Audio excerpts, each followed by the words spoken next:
Welcome to the Trish and Sarah Wrestling Podcast. I'm Sarah. I'm Trish. And this is our podcast. We talk about wrestling news and various topics from different promotions, primarily AEW, but also New Japan Pro Wrestling, WWE, and topics from around the wrestling world.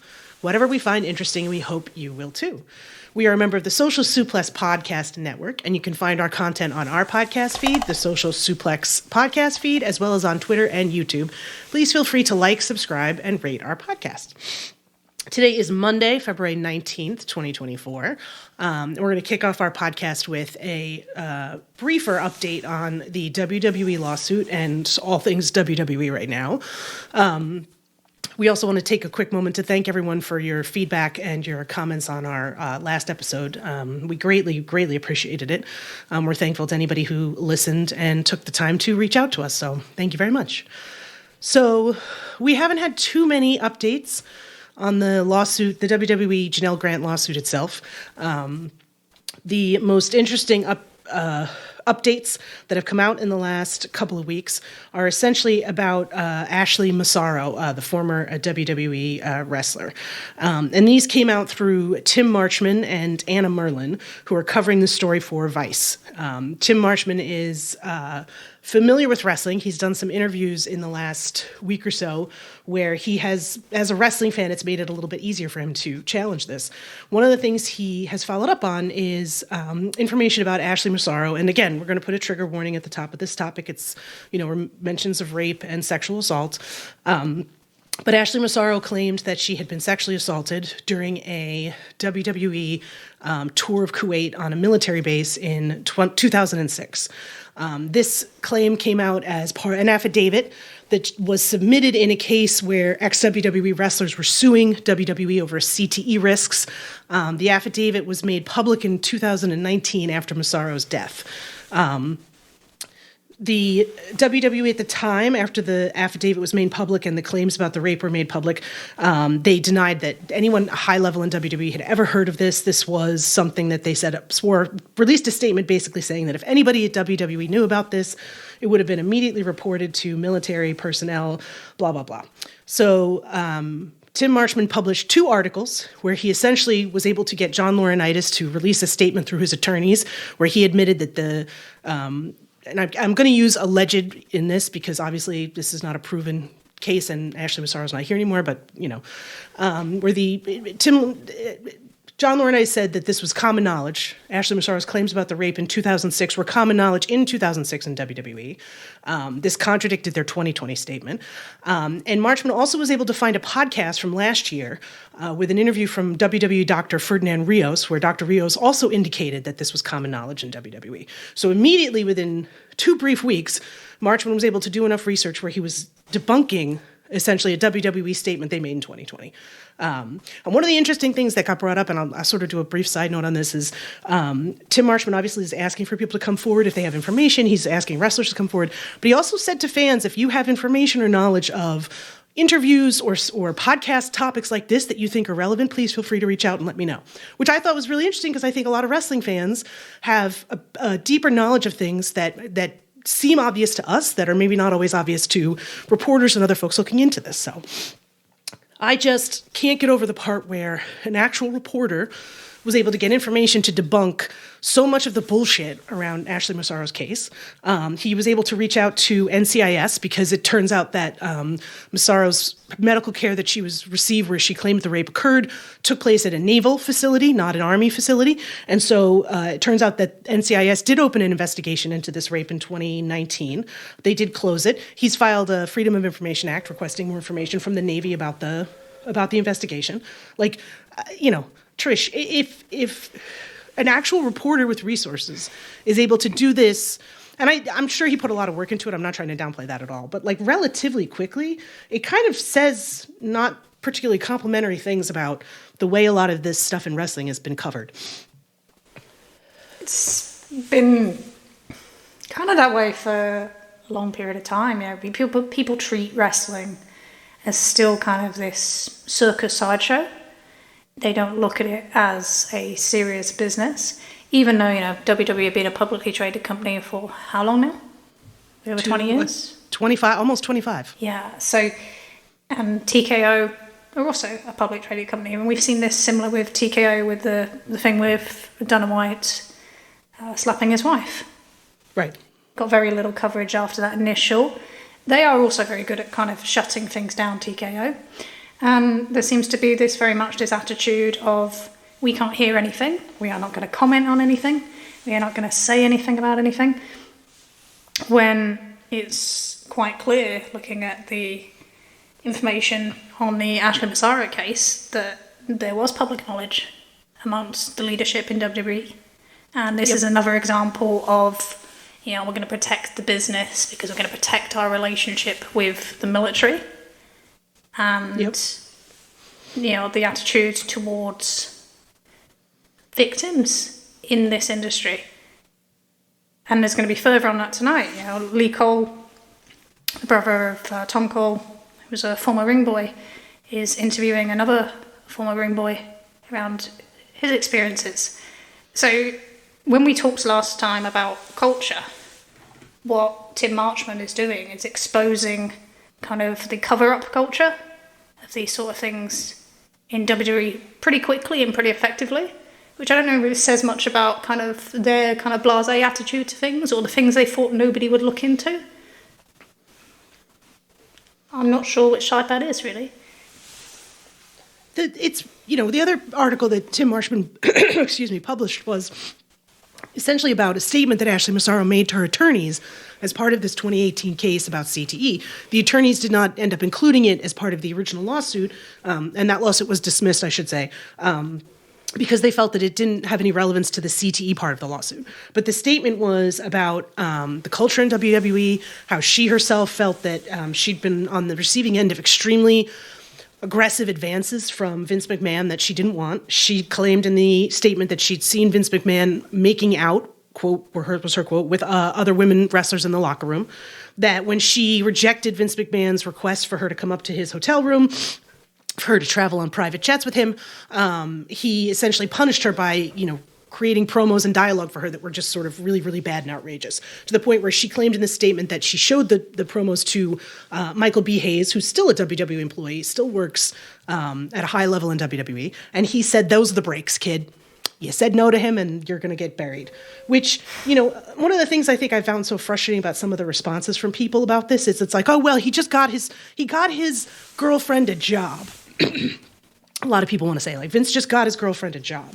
And, we touched on this more in our last episode, but I think, like you said, Tim Marchman's done a very, very good job of sort of exposing, the cultural rot at WWE. And reading these articles, it makes it very, very difficult to believe that this is just a one-off, one guy. And I think that's the kind of thing where it's difficult for me to imagine that you have someone at the highest levels of WWE who's using his power and his ability to take advantage of women, right? To put them in situations where they feel like they cannot say no, and no one else is doing this. This is an acceptable practice for one man only, and nobody underneath him is taking advantage of that to do shit like that on their own.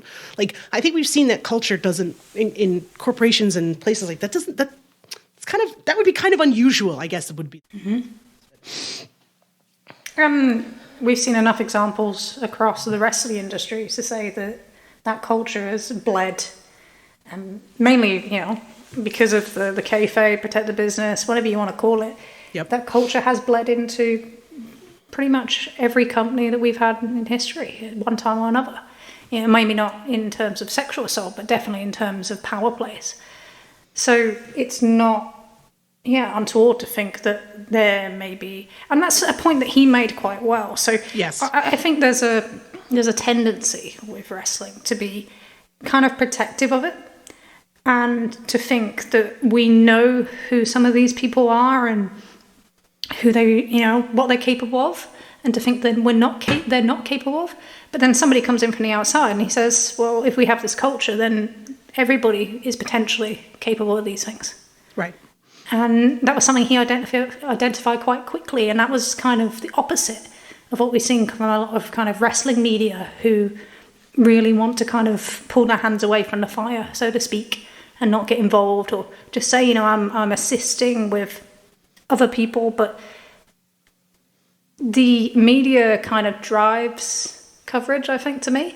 Yes. I don't think it's not like, why should wrestling media shouldn't be led by the national media in some ways. They should be kind of focusing on, okay, so this is our industry, this is what we cover, this is what people pay to hear us cover.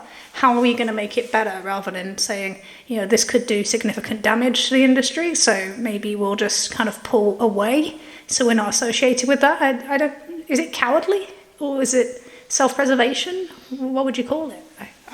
My more generous moments, I say it's self-preservation, and my more angrier moments, I say it's cowardice. I mean, I think we've seen, and we touched on this a little bit in our last episode, but we've seen a wide spectrum of coverage on this from wrestling media, Yes. right? John Pollock and Brandon Thurston interviewed Tim Marshman, I believe it was Wednesday the 14th. And that was a fascinating interview. Marshman is, I can't stress enough that I hope you guys would seek these things out for yourselves, not just based on our recap of them. But Marshman was a great interview. He was so good at explaining, and it's something you so rarely, maybe I'm just jaded in this, but to hear a man in a wrestling podcast talk about why women would be uncomfortable coming forward. And he drew direct parallels to Sandra Deville's experience being, with a stalker, talking about fan response, talking about specifically saying women don't want to be defined by the worst thing that's happened to them. Like, just a tremendous amount of compassion and sympathy he had for the victims in a practical sense, discussing it. It was so refreshing that it was almost depressing to me that I was like, wow, He did a great job on that podcast. I know he also did, Dave Meltzer and Garrett Gonzalez also interviewed him. I was not able to listen to that. I had some family stuff this weekend that prevented me from doing intense wrestling podcast listens. But I know you listened to him with on both of these. Can you give me any high level points on that interview? They were pretty similar. Yep. But what I thought was really interesting, was actually, if you compare Dave's way of kind of responding to it to kind of how he was earlier in the week when he responded to Jim Valley's show last weekend. And Jim Valley's been really, really strong on this. And, is not talking about anything else on Raw. On Saturday, he just decided, this is what I'm talking about. I'm going to focus on this because actually until we clean this up, I can't enjoy wrestling. And he feels like a failure, essentially, because we've all known things. We all continue to give them our money, even though, a lot of these stories are out there. It's like we're desensitized to it. Yeah. Because it's so constant. You pick up, autobiography from one 80s, 90s wrestler, and, someone's driving along a car, high as anything, they have a car crash, somebody gets, like these things were just seen as regular occurrences. And there's so many stories, but we just kind of go, well, it's wrestling. But it's not wrestling, is it? It's a workplace like anywhere else. And until we start treating it that way, nothing's going to improve, nothing's going to change. You can have a hierarchy. I have a hierarchy in my job. But it doesn't mean we don't treat people with compassion or fairness. That doesn't impact that hierarchy. So, I thought he was quite influential on Dave, actually. And it was a complete turnaround from early in the week where he was rightly, Brian Alvarez, kind of criticised for their reaction to that. And, fair play, because if you are able to say, what, I was wrong. And, he made it quite clear that he thought very much that Stephanie McMahon was aware of it, which is quite a key detail. So you are talking someone who was not only on the board of directors, married to Triple H as well, who also on the board of directors, and obviously daughter of Vince McMahon, but was also on the board when Vince came back into power and resigned very shortly after. Yeah. Had signed that letter to say he shouldn't come back to the company. Right. So this is quite a key individual, and it just opens up, we're hearing more and more names, more and more people involved. So that thing of it's just one guy, it's not holding up already. We're 2 weeks out. How many more of these tales are we going to hear? How many more things are we going to hear from the history of WWE? How many more things are kind of undercurrent stories that have been talked about that are going to become more public? And it might not be straight away. We might have a bit of a drip over it, but I don't think it's going away. And I think there are people that want to pretend it's going away, and they want to focus on, Cody and The Rock, and that kind of look over here. Here's a shiny rock to to kind of to look at, as we discussed. You know, we were very early on in that program when we discussed it last time, but there are some places that are absolutely, that's all they want to talk about. Even some of the kind of more renowned wrestling journalists are kind of very loose on this subject. So it's kind of I sort of discussed this at one point where people were like, and this, it came up a lot on the Figure 4 board this week, where people's sort of frustration kind of boiled over, where it's like, well, what are we supposed to do? You know, how are we supposed to talk about this? You know, and you and I certainly were very much jumped on the idea that, again, a lot of people in the wrestling media don't have the resources or the availability or the like we talked about, the legal stuff to be able to do this. But I think the follow-up has been somewhat depressing. You know, I mean, you look at Fightful Select had like 2 giant compendiums in articles about how do the wrestlers feel about, The Rock and Cody and that whole program. And it's like, you couldn't do one of these about the WWE lawsuit? Like, you couldn't, and fair play to them for having asked questions and scrums and stuff like that. But it's definitely something where it's like, oh, we got this. There's a feel to it of, I got this out of the way. I asked the question. Now I can go back to talking about the fun stuff, right? It's an obligation. Right. They're treating it as an obligation. Right. It's not like a genuine thing where it's like, oh, we're really curious about this.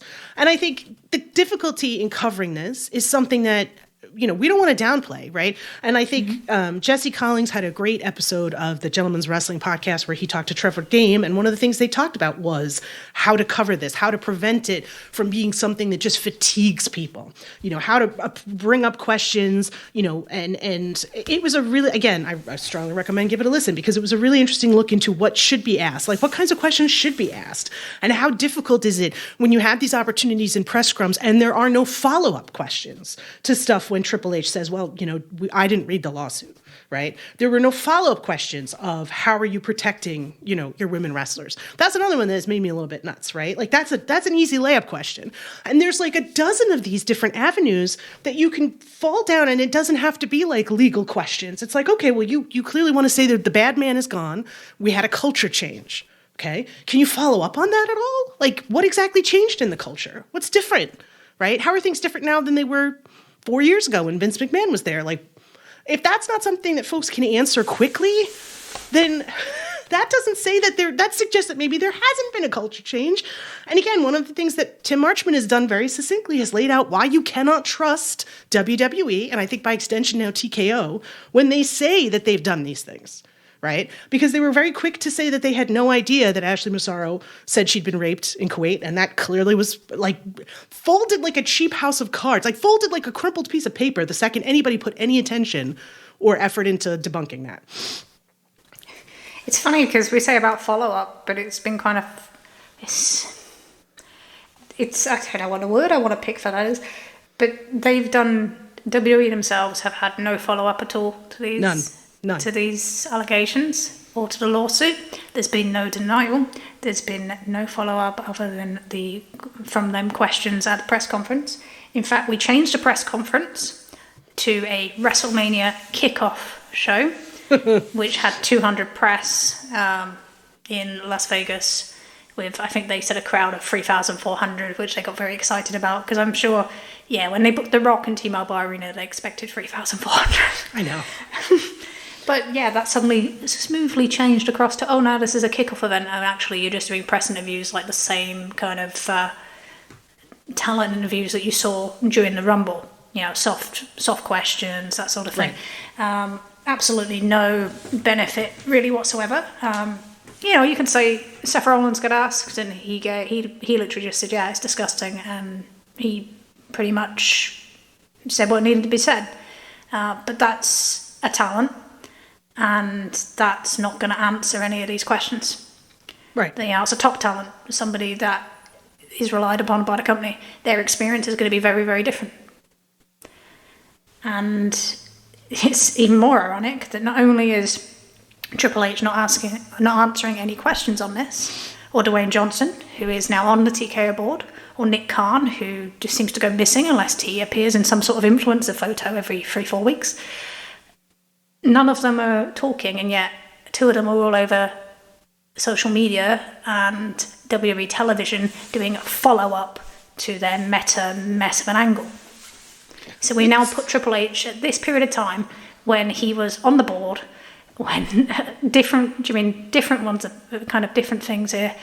Former head of talent relations, we are putting him on TV as a character. It basically says, like, we don't think anything's going to happen, or we're just going to pretend nothing's happening. I mean, this is like we talked about. This is exactly how they've handled everything from the beginning of time, right? They don't believe that any of this is going to, ever backfire, have an issue on them. It's WrestleMania season. People are tuning into SmackDown and Raw in giant numbers because The Rock showed up. The story doesn't have to be consistent or coherent. The Rock is there, and we're going to make up all sorts of fantasy booking angles about how great this is, right? We're all going to pretend that it was according to plan. Yeah, it made sense. This was the plan the whole time. Like, are you guys? Come on. It's so just depressing. Stupid. It's so stupid. And like, again, if you like it, you like it. I get it. Feel bad, fine. You still want to watch it. I get it. But like, at some point, these guys are going to have to actually wrestle, right? Like, someone's going to have to wrestle someone else. Like, isn't that the point? It doesn't feel like that's the point of this. Like, Roman doesn't wrestle. The Rock hasn't wrestled. Cody's out there doing feuds with totally other people, right? They made a great deal of basically teasing a Rock Triple H match in that backstage thing at the press conference. Right. Let's ignore Dave's. I don't know what the fuck that was on Friday, but Jesus. But no, they did tease that match. A match that can't happen. You should never do that. That's crazy. Then you're kind of teasing Cody Rock, which is also not your match. You made Roman look like an idiot, which maybe that's pain down the line because he made Seth look like an idiot. So, you want someone with some. And then they had The Rock go out, and he's now the heel, and he is just going to overshadow everything, just like Hulk Hogan did to him at WrestleMania 18. So, and that's a distraction. That's to keep all the eyes off it. But what happens when you get to April? What happens when Cody's finished his story and you've got what challenges? What happens when people start to actually notice that the live event numbers aren't as strong as you think they are? Right. Especially the house show numbers, So, we're definitely at a plateau, if not a slight decrease. It's kind of interesting because their kind of key period this year is towards the end of the year. It's not now. No. Maybe they want to, they've got sponsorships for WrestleMania. They've got, they want to get as many views as possible to hire up their Peacock number or whoever goes for their pay-per-view streaming library rights next year. But their key is to deliver, key starting numbers for USA when SmackDown moves, which is going to be an interesting thing to keep an eye on. CW for NXT, who, man, I think they're overpaid, but we'll see. And with Netflix in January, and then managing where the hell that goes in October. So if you peak this early and you're throwing everything at it, and you're doing that thing that they do whenever they're in trouble, is you throw somebody from the past at it. Yep. But it kind of undermines the reasons that they have had so much success in the last few years is they have been able to pretend that they are the babyface company, that nothing's ever happened to them, and also that the people that they push now are presented at the same level or higher than the people from the past, which is the mistake they've made for years and years and years of doing the opposite. Well, you've kind of blown everything up in one go, and they're not comparable. So I'm not going to pretend they are. So booking is not comparable to exposing, a history of sexual exploitation. No. But it kind of, these things do have an effect. Maybe it's not straight away. Maybe you get your peak, but then they will have an effect. I know kind of people doubt that, and they look at brands and they say, this. The more things come out and the more it becomes a focal point, the more it takes away from people's kind of feeling of enjoyment, then it does have an effect. And I think the more personal stories you hear, is much more of the driver. When people can put a name or a face or words to somebody, it really kind of changes things. And I thought, did you see the interview that the best friend of Ashley Massaro, Cara Pipia, did on News Nation? I didn't see it, but I did read the recaps of it, and I read, essentially the transcript of what she talked about. Yeah, well, one of the last things that she said that kind of really stuck with me, because she said, why have they thrived for so long? Why doesn't anybody stand up? Why are so many people in that company aware of what's happening to these women?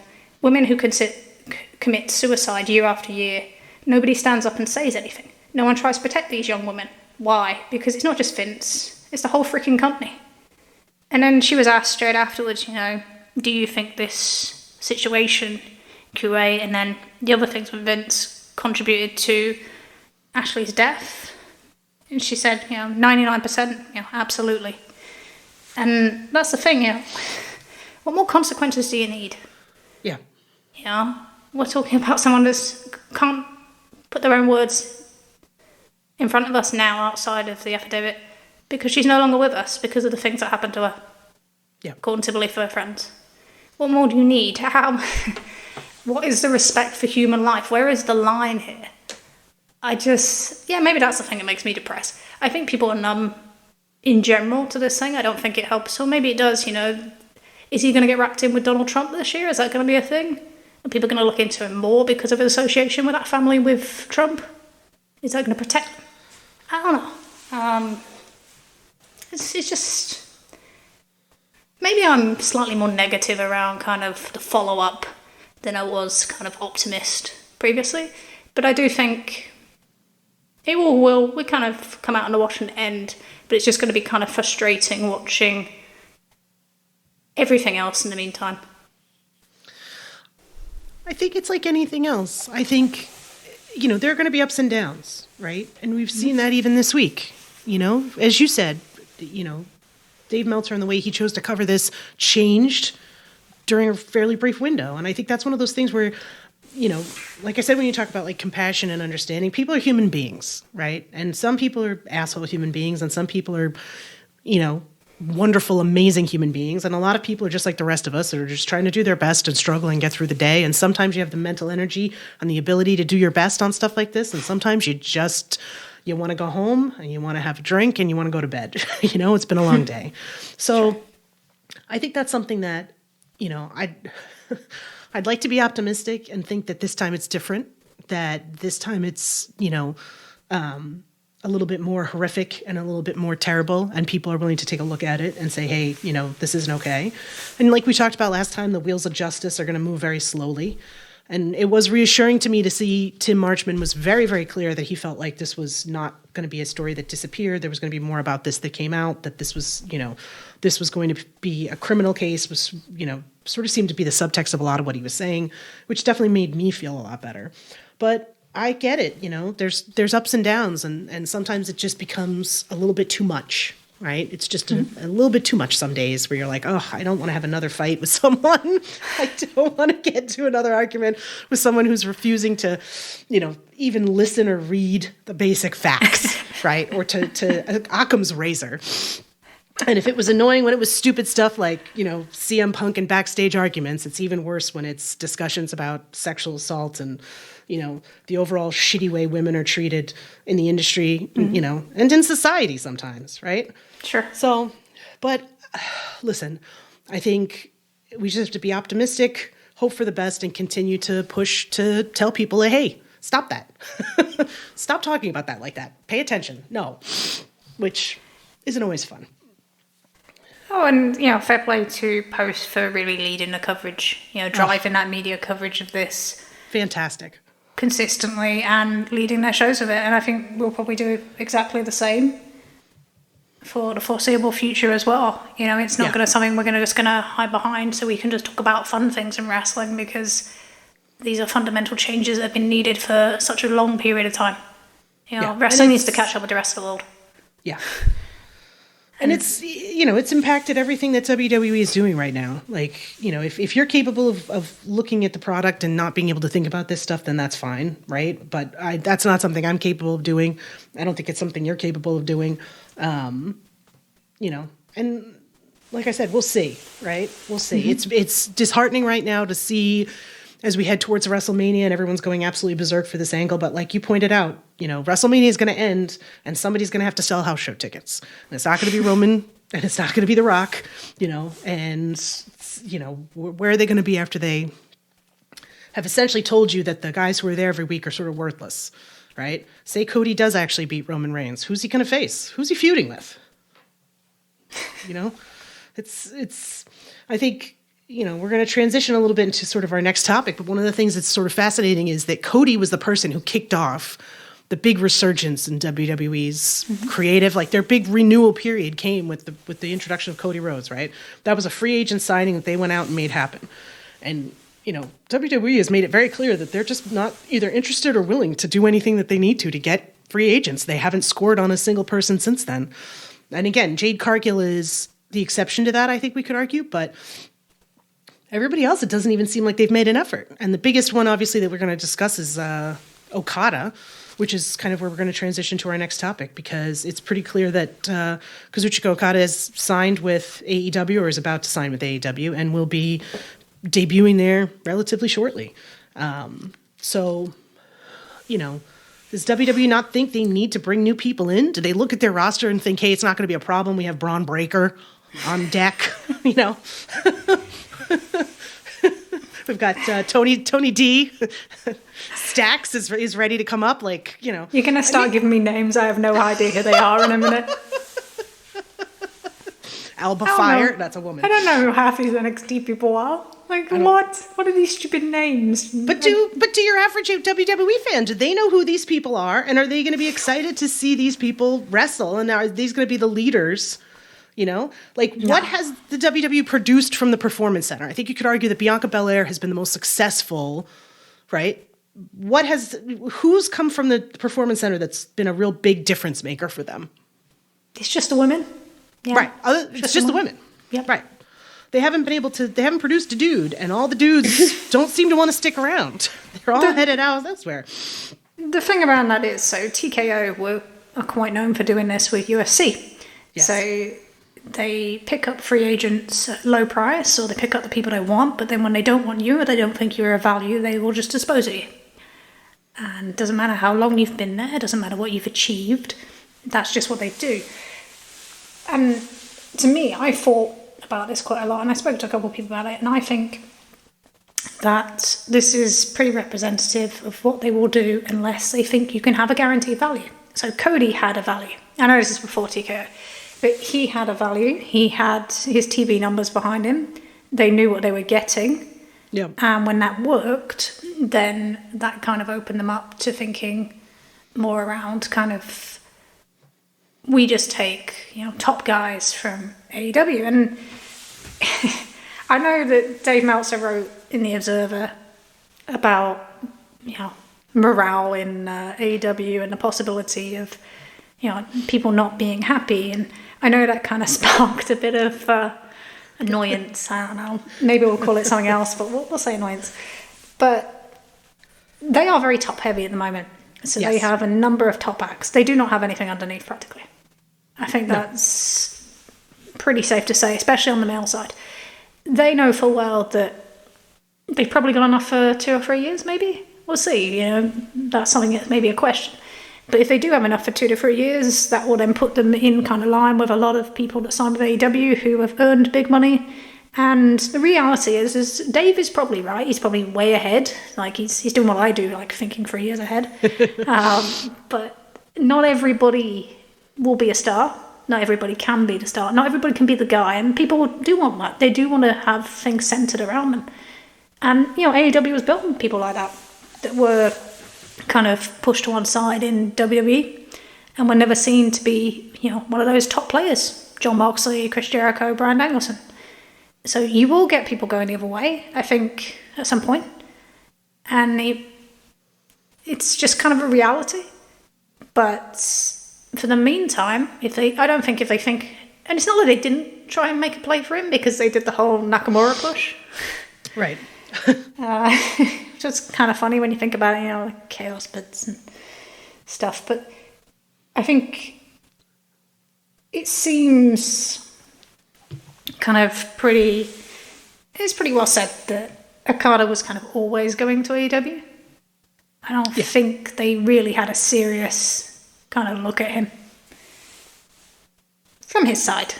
Maybe, I don't know, from theirs, but I think they worked out soon enough that that's where he was going. I think the whole thing that I find fascinating about this, and I think you're absolutely right? And I do wonder if things had been different with the Elite's contracts and how things had rolled out with them, if that would have happened a little bit sooner.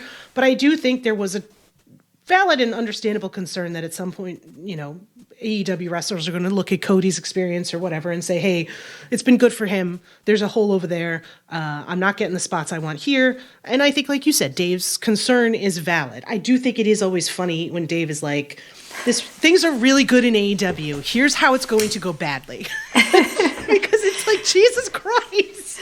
I'm a natural pessimist, so I kind of get it. We have 5 minutes where things are just going well in AEW for once. God.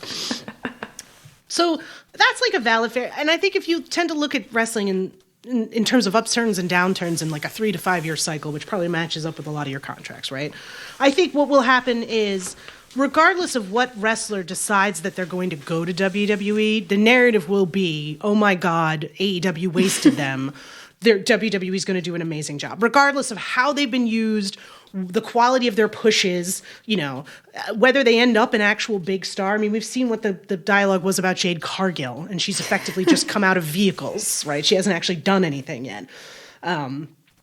So I think that's going to be, that's one frustrating thing. And I get it. And quite frankly, this is part of why having two companies is good, because it gives wrestlers an opportunity to say, hey, this isn't working out for me. I want to try something different. And I think why I'm sort of surprised is that, you do need to freshen up your main event scene, right?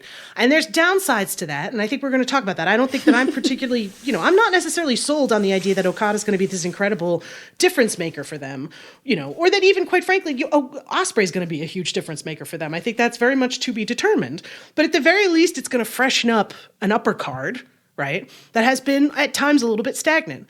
So, and there's going to be downsides to that, which we'll also touch on. In WWE's case, who's freshening up that upper card if they're not touching any of these free agents, or these free agents are not even considering them for various and asymmetrical reasons? Like we said, where's Cody's next opponents if he wins this title? He's going to go back to feuding with the Judgment Day? How many times do you do that? I think Priest still has the briefcase, right? Oh. Do they care about the briefcase? Give it a Rock. It doesn't have to make sense. Just give it a Rock. Somebody could do something with it. But yeah, I do think that's I think I am less surprised. I'm more surprised that there isn't been a movement from anybody yet in AEW to go to WWE, or from some of these other companies to go to WWE. And I've kind of expected it, even though it hasn't happened yet. And it's just very curious, because again, it's another one of those situations where WWE is so hot, WWE is so good, WWE is so amazing, they have not gotten a single goddamn free agent that they've even thought about 2023 and so far 2024. It's also that bit about kind of the kind of uneasiness of what's going to happen there. Yeah. So it's kind of gone full circle in a year. So you've gone from kind of AEW being kind of the destabilized environment, to WWE being more of that. And maybe that doesn't reflect in terms of their backstage atmosphere, but there must be a concern that we don't know what's going to happen with this product. We don't know what's going to happen with this company. And the difference will be with, a lot of the people that have signed big contracts in AEW, it's the first big contract.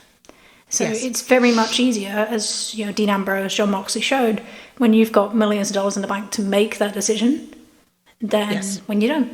So that's where that will happen. But it's not just WWE that kind of are going to feel this, because New Japan. Oof. Oof. I like you wrote on the notes. You wrote oh boy, oh boy. Yeah, well, I sort of started typing this up after a lot of the financials for Bushiroad's second quarter financial reports came out. And yikes, their finances are not good. I think the wrestling in general lost a bunch of money. Their revenue in the second quarter of 2024 was significantly down than their revenue in the second quarter of 2023, which to me was a bigger red flag than the actual monetary loss, just that they couldn't sustain it. There's major problems with Stardom, which is a promotion that we don't really discuss. I don't think either of us are really up on it. We're not knowledgeable enough to. No, I wouldn't even, and I feel like I wouldn't touch it, because I feel like that'd be a thing that we'd be just like. said something wrong. Like, yep, we said something wrong. But I think from a business perspective, they're in a heap of trouble. They're losing a lot of money, and New Japan is also losing a lot of money. So, you know, the thing was, so when you look at their business report in full, because I'm sad enough to, and you knew I would be. Oh, of course. That's why I gave it to you. I was like, look at this. No, so if you want to, sometimes you want to think about the context of any time of things when they do any kind of these economic statements is how the market reacts. And the stock price went down kind of 18% in a day, and is now down 48% of the value 1 year ago. So that's not reflective of the yen or the currency exchange rate. And actually, what you find with stock markets, and when I was looking at the couple of the Japanese journalists I follow, is people buy into a stock market when the yen is low or the currency is low, because they think there's value there that can then raise as that currency rebounds or as that economy rebounds. You know, they've just entered recession. And it's quite clear that Bushiroad as a stock is way underperforming the market. And it's not just their wrestling business. You know, they have a games division on the side that, you know, they released a game and then close it down the same day. Yeah. So, and then when it comes to, you know, New Japan, Stardom, there's been a real cratering with Stardom. So you went from their big show in December 2022, Ryogoku, you know, much celebrated, and then their attendances have kind of fell off since there. And there's been some injuries. There's been, you know, Kairi Sane leaving, that sort of thing. Yep. But this thing with Rossi Agawa setting up potentially is going to set up a rival promotion, has just left their recent attendances, you know, 600-700. It's not going to sustain where they are currently, and you're not going to get back to the amount of growth and attendances that you saw in 2022, early 2023. You know, the previous quarter, and they work their quarters June to June. I don't know how you guys do it in the States. Your financial year, are you just like 1, 2, 3, 4? Yes, but it's like October, end of September. Right, so ours is April, so it's all complicated. But in Japan, it's like June to June, and you see, you know, the kind of last quarter where they had an operating loss for New Japan solely of 120 million yen. And you've got to think about the reintroduction of New Japan World during that period. Yep. And how that lost kind of some of the settled income, you know, the people that were just kind of renewing but not actually paying attention, which is most of us, who then turn it on when we need to. We all do that, right? No. They also lost their Strong Spirits game because it was just going to become too costly to take Okada out, take Jay White out, take Will Ospreay out. So it's just, that's a game. And that was the gaming part of for New Japan were a good source of income. And then it's really kind of about, for them, it's about attendance, because that is the backbone of their business. Always has been. You know, there's not big TV deals here. Yep. And what they did, so they obviously recognised that it was going to be an issue for them last year. So they ran more events in 2022 than they did in 2023. And where they cut down, interestingly, was internationally. So they went from, 34 events in 2022 to 17 events in 2023, and we're already seeing a cut down again this year. Yes. So we've changed their complete strategy on that, and you know it's a good idea to do it because the dollar is stronger than the yen, and you pay a lot of talent in the dollar. So if you can generate a significant amount of income in the US, then it will help you across the board. They've changed the strategy is good because, you know, one of the most recent events they ran end of last year was the one in Curtis Caldwell Center in Garland, Texas, where Polestar said they sold 720 tickets for a gate of 48,230. And that doesn't even cover the sides. That's a massive loss maker. Yeah. You can't run on that. So changing to do the kind of the arena model, you know, you've got Wintrust already at 4,979. You've got Ontario Centre in Ontario Centre? Toyota Centre in Ontario. My God. Let's get my order around. In Ontario, California, it went on sale on Sunday. That's at 1,139. So that one's going to need some work. I would suggest that it is the week of Bullet Club's formation anniversary, that I would probably get some people that may live in that area who were probably going to Wrestle Kingdom last year and didn't because of stuff that happened with all that. And I would probably, go and get the other guy as well that used to be dead that's not injured. And, because we all know that's the best way to get over an AEW, isn't it? Yeah, of course. Yeah. I love that joke. But, their domestic attendance has been struggling as well. So they averaged 1,800 last year, and that was up from 1,500 in 2022, but it was way off what they were doing, 2,600, 2,700 in their kind of peak in 2018, 2019. And you think about it, that includes the huge figures that you got for Wrestle Kingdom last year, which was a massive increase from the previous year, and also running kind of bigger venues for New Japan Cup opening day at Ryogoku, and then running the anniversary show. So they're not doing that this year. It's much smaller venues. So Otter Gymnasium is going to be an anniversary show. So that's a bit of scaling back. And you've then got the first day of New Japan Cup is going to be in Korakuen on the 7th. We might have maybe a slight live report from one of them. But maybe. We'll see. We'll see. Well, no. I'll just say we have plans and schemes. We'll see if they come to fruition. It'll be like, was this show good? Yes. End of report. I'm not a recapper. I'm not a good recapper. Anyway, but the other thing they've done is, they are bringing in some foreign talent. So Nick Nemeth and Matt Riddle. God, why did I have to say that one? They're coming in for New Beginnings Sapporo this weekend. If you look at the sales for night 1 and night 2, they're both featured on night 1. I wouldn't say they're a massive investment, but I can kind of get the idea of trying to invest in people that were, not under the kind of politics that you are with AEW. Yeah. So maybe that's one of them kind of things. I don't know. But it's there's an interesting one as well. Is did you see? There's a lot of people talking about should Jon Moxley beat Tetsuya Naito. This has become a big talking point that I am to me, this feels like a very U.S. talking point. It's like, how does that help New Japan sell tickets in Japan? That's great if you're a Mox fan or you're a fan of the U.S. element of New Japan. But how does making Jon Moxley the IWGP Heavyweight Champion help New Japan Wrestling rebuild its business in Japan? I don't think that it does. No, and Tanahashi spoke when he took over about wanting to expand the house show business, wanting to have bigger matches on the house shows to kind of, if you increase that, then you increase your attendances for the big shows and then for the Tokyo Dome, with the goal of selling out the Tokyo Dome. And putting a belt on a guy who won't be there. No. And will be under the constraint of whatever Tony Khan wants him to do. Right. It's not the right option. The fact that people think that way, it's they need this big kickstart in the West or for world.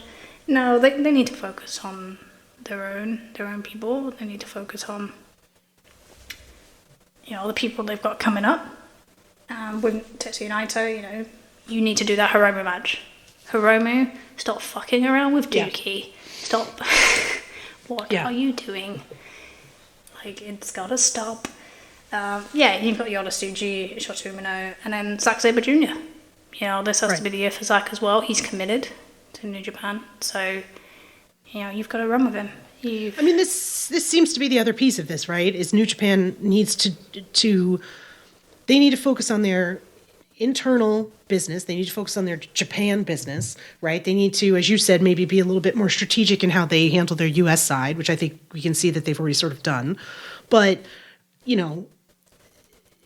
they have to figure out how to fix their problems for their own. I think there's a U.S. fan that looks at New Japan and looks at the issues within New Japan in a very specific way. And I think this report, if nothing else, sort of indicated that there's a lot of problems going on with New Japan on both the business side, Okada leaving, there's a lot of backstage stories about that, and what he was and was not willing to do, and his happiness, etc., but like they put him in the second match in the show. Yeah, kind of says everything. Yeah, isn't ending well, I guess is the best way to describe it. But yeah, I don't know. Like, this is not. Yeah, making Jon Moxley the IWGP champion is not going to solve this problem, and is probably a terrible idea. And I'm sorry to anybody who thought it was a great idea that I'm being suddenly mean to. And we can take Jon Moxley out of the pool of people that can put over these people coming into AEW. Seriously? Like, who do you think these guys are going to be able to work with? There are how many actual kind of real draws to convert people at the moment? Right. There is Chris Jericho, if you like him or not, and he will be involved with Will Ospreay at some point if you can't figure that out from where they're going. Yeah. There is Jon Moxley. There is Kenny Omega, who's on the shelf, and then when he comes back, I expect him to do something to kind of endorse Ospreay on that side or be involved in that program. I'd be very surprised if he can just come back into any field of singles, and I hope he doesn't, for his health. His health comes first. And there is MJF, who will likely come back into something with Adam Cole. God help us. Yay! Yay. Jesus fucking Christ. Yay. Right. So, other than that, in terms of, and then potentially, your next level below, and Bryan Danielson, of course, who's also on a kind of his retirement tour. So right. You have to mix that in as well. But then you have the level below with your Orange Cassidy or Adam Page. But other than that, that's kind of where it stops. So you have two guys to get over, and it's much different from when they had Cole or Punk and Danielson come in 2021, because these were guys that had been on TV, that had a value, that had a presentation, that had an expectation, but could easily adapt. And Punk was a draw, Danielson was also a draw, although maybe not to the level that people thought he was, but that's Bryan Danielson. That's his entire career. And then Adam Cole was, NXT main event, a draw. So you... I'm so sorry. I don't know if anybody had caught that was like the sickest burn possible. Like just Trish like casually dropping these like, boom. I was an NXT draw. Like, wow. This is why we're friends. Sorry. I was nice for like 9 months. You were so nice 10. For like 9 months. I agree. Yeah, until Full Gear, when I just completely lost my temper. Yes. We all lost no, so you have to do more to establish these guys. Well, that's just especially it, right? with a US TV audience. Right. You're bringing in two guys who you're going to be slotting into you're paying a shit ton of money to them, obviously. You're slotting them obviously close to your main event, right? Ospreay's been making hints all over the place, and Tony Khan's not exactly hiding it that he's going to Wembley to win that title, right? Like that's, and you, as you were saying, some of these guys are going to have to be introduced to a, and they've appeared before. Ospreay and Okada have appeared on AEW television before. They're not, the audience is not unfamiliar with them, but you're going to have to establish them and establish their winning record. And how are you going to do that, right? Who are they going to beat in the main event scene? Who are they going to face in the main event scene? Because they're both going to come in as like super hot baby faces, because your debuting guys almost always come in as super hot baby faces. And I think we've seen in Adam Cole's case, when they don't come in as super hot baby faces, it doesn't reflect, they still end up getting cheered over the faces that they're paired against. Yeah, they're just going to tread over him anyway. Right. So who are the heels that you currently have in your main event scene that these are guys that can beat, right? And it's pretty thin. And that doesn't even get into the part Name me an actual heel. Right, an actual heel, as you said. We've done this rant before, but as you've said, we're in a situation right now where we're thin on actual heels. We saw this last week. We had, maybe not the best example to use, we had Jon Moxley versus Dax Harwood. Dax Harwood, for all that we have our own opinions, is a babyface that the audience has shown to historically like. Jon Moxley did a beatdown on Dax Harwood at the end of that match, and the audience was like, woo, Jon Moxley, yay! Like, the audience was not gonna participate in it. So, are you running the risk of exposing your potential new people by putting them in programs with AEW originals? And I think you and I can both say, your regular AEW audience has been burned by this before. We had 2022 and 2023, more 2022 than anything else, where it was a parade of ex-WWE guys coming in and getting wins over, the guys that we started watching the show for. It wasn't fun. I think it drove off a lot of audience members. I think it directly led to part of the reason why there was a big downturn in business in 2023 for AEW. But, this is when I say I question, like, what's going to whether Okada and Ospreay are going to be able to convert business. This is the kind of stuff that you and I are talking about. Like, it's not just like, there's some clear danger signs here. That doesn't mean they can't be fixed or I want to say rafted over. I want a whitewater rafting analogy here, which is really weird. It's not that we can't. Do we have? I don't know. Is that right? Is that correct terminology? Do you raft over? Do I look like someone who's ever been whitewater rafting before?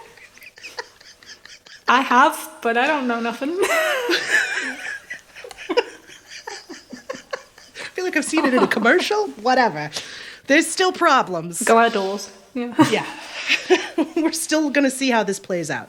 I mean, I'm personally pretty excited for it. I think, the build to this pay-per-view has definitely been one of the better ones, and certainly one of the better ones we've seen, probably maybe since Revolution last year, I got to be honest with you.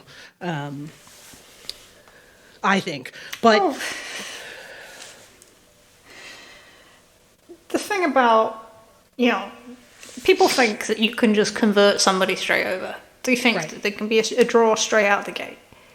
And that's never happened in AEW. No. So John Moxley was a draw when he came in. Cody Rhodes was a draw when he came in. But that was because they were established on TV elsewhere. Right. Chris Jericho as well. Kenny Omega is a far bigger draw in the West in his history, his attendance numbers, his world numbers, than either of Okada or Will Ospreay. Some people might not like that, but the numbers are there. Right. And, when did he become a TV draw on a sustainable, regular basis? It wasn't in 2019. It wasn't even 2020. It was mid-2021. It was, in fact, the Jungle Boy match. If you want to pinpoint it, it's the Jungle Boy match. That's where he becomes a sustained TV draw. And it's quite a long period of time. It's not... And this is a guy that was, people argued about his presentation from the start. A lot of people thought he should have been the first world champion, to make the company feel different. But when you look at it, it should never have been anyone else other than Chris Jericho. No. Because there's a difference in the fan base, and the TV fan base is made up of so many different parts. But you have to in general, you convert the 18 to 34 fan base first, and then they age up. We talked about that with Adam Page.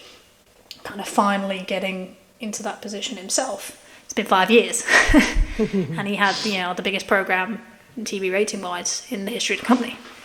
So it's not an instantaneous thing. And I think that's an interesting thing to think about when these guys go forward. So they will need to be matched with people that can draw. Jericho, he's still a TV draw, whether you like it or not, whether people like it or not. John Moxley, absolutely. But the thing about a lot of these guys is that they have not protected anybody, or the roster is not in the state that it was in 2021 to sustain this kind of thing in the way that they were. Right. So, Orange Cassidy was in a... pretty much a good vein of form back then. Darby Allin was off the back of a really successful TNT title run, and then was rampaged into the ground and disappeared. Yep. Kenny Omega has put over how many people? He's going to come back and be the biggest babyface. Yeah.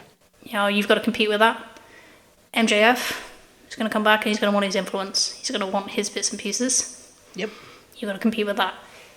And with establishing these new guys, who you've got to put over, it's going to fall on the same people that it did last time. And, when people say, why is this not a babyface company, or Why is this not kind of... Why do people kind of question or not trust? And it says, if you keep telling people that the people they are invested in do not matter, and all they should do is look for outside, then they're just going to sit on Twitter and wait for whose contract's going to be up. You have to keep those people's investment, because the people they gained last time around were less than the people they lost. Yeah. So, I want to do a whole rant. But there's a thing that I'd like to know is, has Tony actually learned anything from 2021? And what made me think about it was when he did the all-in press conference straight afterwards, and he was kind of very emotional and raw, obviously, with everything that happened with Punk and that night, was he very much put the kind of the decline in their business down to the injuries in June and July to Adam Cole, Bryan Danielson and CM Punk. And it made me think, do you actually know what caused a lot of your decline? Because a lot of them things were already kind of in place before we got to June. The live event sales were not as strong as they were before any of these people turned up going into 2022. The ratings were starting to kind of drop down after their kind of initial Big Bang Theory. We load up with every free agent known to man high. The spring, we had a debut every 2 weeks. People kind of became addicted to the debuts, but less actually invested in the characters. Yeah. And, that's kind of been a consistent thing ever since. And, when you spoke earlier, you said you gave us a Dax Harwood example, which I actually wrote down earlier, so it's kind of funny. I love it. Same page. Yes. But that is all over the show. It's all over the show. All right, Tony Storm. I know people love the Vignettes, but leaves nothing to work for the babyface. They cheer Tony Storm. Yeah. House of Black, they cheer them. Samoa Joe's a babyface. Adam Copeland's supposed to be wrestling Christian in like a grudge match as a babyface, and they boo him. Darby Allin faces one of the only heels in the actual company in Christian, and gets booed in his hometown. Okay? This isn't just a case of, these people aren't over. It's a case of people aren't trusting the direction of the company, so they do what they want. They do what they want and demand what they want. And it's exactly what we saw in WWE for most of the 2010s. Yeah. And that's what we've seen quite consistently. It's kind of, they've not been able to escape that. And the thing about that is that it kind of highlights where things have changed, because that never used to happen outside of Cody. And it's Cody because they thought he was insincere. They didn't think he was a real character. He was like Pinocchio, not a real boy. Well, Cody was... excuse me. Plastic. Cody was, at the end, and this is why I get so... People are like, well, he was clearly turning heel. And I'm like, no. Watching a different show... Like, the guy was chasing whatever cheer he could get because he lost the audience. And we talked about that a little bit with MJF, but, like, losing the audience, it's like, holy shit. Like, and I don't know that necessarily the wrestlers have lost the audience on AEW as much as the program, the booking has lost the audience. Booking. It's always the booking when that happens. Right. But it's been consistent pretty much ever since they did the kind of talent turnover in 21-22. Right. And it doesn't allow you to build stories strong enough to kind of raise that business up. So then you become reliant on people coming in and that kind of the debuts and that sort of thing. And when you think about, Tony keeps saying, 2024 is the new 2021. Oh God, I hope not. You win some, lose some. But when I think about 2021, I think very much about that. There were baby faces, there were heels. Then there was Cody in his Codyverse. But people believed in the alignments, they played along. They loved Kenny Omega. They booed him like hell against Adam Page. Yes. Right? So that's what you do. But there was also a real progression of kind of young talent. There was a belief that you could trust them in kind of bringing people up. Jungle Boy, when he won the Battle Royal at Double or Nothing 2021, everyone thought Christian Cage was going to win it. It's a perfect example. Yeah. But then there was also And I think this was kind of the heartbeat of 2021. It wasn't all the signings. It was that they had an overreaching story, something that told the audience, hey, we've got all these guys, but we're not going to abandon the stories and the characters that you have invested in. Right. And that was such a critical part in why people remember that year so strongly. Then they blew it up a year later, but But the thing is that, and the reason why that comes up is you do have the prospect of doing kind of a big story this year that's already in place. And it's kind of funny if they are or they aren't. And will that kind of affect their business? So when you look at Swerve Strickland, he's not a heel no more. Oh God, he's not a heel anymore. He's not been a heel for months now, okay? People that keep telling me he's a heel, it's like, or they want him to be a heel, or like, you can't put it back in a box, right? It's like a genie he's not a heel anymore. The audience is insanely behind him. Yeah. We've talked about this before. Like, you're just killing anybody who goes up against him, because you're essentially saying, like, he's going to get insane cheers. Like, whoever goes up against him is going to look like a douche. The thing about doing, we've all heard talk about, we don't know how long Samoa Joe's available for. Right. And do they want to kind of get the title quickly onto Swerve and then potentially do an Ospreay match at Wembley and then move it on to him? And I think it's the stupidest thing ever. It's so fucking dumb. It's so fucking dumb. There's so many reasons, right? So he needs to be a babyface going forward. And when you are a babyface, if you achieve your goal too quickly, then people lose interest quite quickly in you. Oh, yeah. So I always compare it to, Money in the Bank, WWE's horrific device of not making world champions that are really good.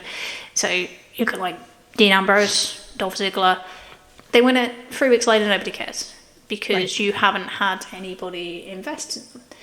And it's all about adversity. It's all about adversity. Yeah. So when I think back to kind of really successful chases or champions, different companies, you think about, Dave Bautista's probably a really good example because he was quite a successful face champion as well. But you gave him that adversity of after he turned on Triple H of kind of getting destroyed. But they ran through with him and they built him as a top guy and they tried to do the kind of top guy thing. And you can't do that in AEW. No. He's not going to get billed as the top guy. They tried to do that with MJF and look how it just didn't work. No. It didn't work. So you can't do that. Becky Lynch, that's an example of heel to face. She got the adversity, she got the injury. Did she get punched in the face by Nia Jax? Nia Jax injured so many people. I can't remember how many times. Wasn't it a kicking or something? I don't remember. She just had I remember the bloody nose and stuff. People are likely screaming at us, but sorry. I'm not going to remember. Look, right. It's 1:45 in the morning. I'm not remembering Nia Jax's injuries. But, that was an example of WWE tried to make her heel. They tried everything. They tried to, they wanted Charlotte as the babyface. And it didn't work. And, the one thing that they actually do well, there is one thing, but the one thing they actually do well is sometimes they recognise that and they think, okay, right, so that person needs to go babyface and needs to be the chaser. They're not very good at converting them into champions after. No. I think probably Cena and Batista are the last successful babyface world champions in that company. But they are very good at, okay, yeah, we need to change that into the chase. And with Becky, they did the Rumble, where she wasn't going to be in the Rumble, and they played that up, and that sold the Rumble. When she won the Rumble, there was people dancing, like 35-year-old men just dancing with each other, hugging on the floor. And it was, it was quite a sight. And then they said back again. And it's the same, Daniel Bryan, probably the most famous one. You turn him from heel into babyface, you have him chase the authority. They didn't care afterwards, but you built that up so he even had to win 2 matches in one night, and it was so memorable. People talk about it still. They still talk about what's the best babyface stories. And what do you hear? Daniel Bryan Sometimes we talk about Adam Page, talk about Tetsuya Naito. And the whole point is about having adversity. So if you have Swerve win the belt in the near future, maybe not at the pay-per-view, we said I'm pretty against it happening that particular night because of Sting's retirement, but if you have him winning in the next kind of few weeks or month, whatever, you are risking him in terms of not having that. And you're also going to have it happen during a period where there's a lot of fucking noise, right? So, well, you said, you're running the risk of telling your audience that he's not as important as all this other stuff that's going on. Yeah, big time. Right, Swerve's not as important as Ospreay. Swerve's not as important as the guy that you have invested your time and energy with, the guy that you fell in love with, the guy who got you to buy that pay-per-view, who got you to buy that T-shirt, whose song you love, you cheered for him over everybody. He's the one you got behind. Well, okay, we sort of handed him the title, and now we're going to focus on these other shiny things that just happened. Don't pay any attention to this. And if you keep him a heel, it's going to murder him dead. If you want to try to keep him a heel so he can feud at some point with Ospreay as a babyface, Jesus Christ, what the hell's wrong with you? Don't do it. Just don't do it. Right? It's just a bad, bad, bad idea. You have an actual homegrown talent. And I say homegrown, I understand not necessarily, but you have somebody who got over naturally with your audience. Take advantage of that, right? Do something with that. Reteach your audience that their investment and their time will pay off if they listen to it. Make yourself a babyface company again. And that's the part where it's just that's all we could pray and hope when you talk about the lessons of 2021, right? There were a lot of amazing, amazing things about AEW in 2021. It was such a great time. And I think part of it is when we talk about the chase, the babyface chase, watching AEW as a quote unquote babyface company, chase WWE in the ratings, chase them in ticket sales, right? Chase them in pay-per-view reviews and 5-star matches and all that other good stuff. Everybody wanted to get behind it. It was a ton of fun. And I think there is, for all that, I think, is it Wade Keller, who is just, his analysis is not my analysis ever, but I do think there is a kernel of accuracy when he talks about Bryan Danielson not being a babyface right now, that the BCCs being tweeners at the top of the card has not helped the company overall. It has made for confusing alignments. It has made it difficult at times for the audience. And I get why they did it. I get that you want to have fresh matchups and that if you have, babyface BCC, you can't really put them against a Hangman or an Orange Cassidy. You can't have them beat your baby faces, right? But at the same time, it has confused the audience. It has possibly led to losing some money because people aren't sure what they're supposed to be doing, And I mean, don't get me wrong. I think there's a lot of justifiable arguments or discussions about how, are we in a post-babyface heel time period? Is there room for tweeners, et cetera, et cetera? And I'm not trying to say you can't ever have a tweener. I just think in a situation at the very, very top of the card, you're number one top faction. They can't be as... not they can't be, but them not having a clear alignment confuses the overall direction of your promotion a little bit. Tell me I'm wrong. What's the hottest match for this pay-per-view coming up? By TV ratings as well. Oh, it's Sting and against the one with the actual alignment. Right. Yeah. The one match on this show with a full face heel alignment. Clear one. Yeah, and if you because I do this thing now where God, I'm so sad. But I can take out the lead in and I can take out the up breaks and I can actually measure which quarters are successful. And the last two shows, it's been Sting, Darby, and the Bucks.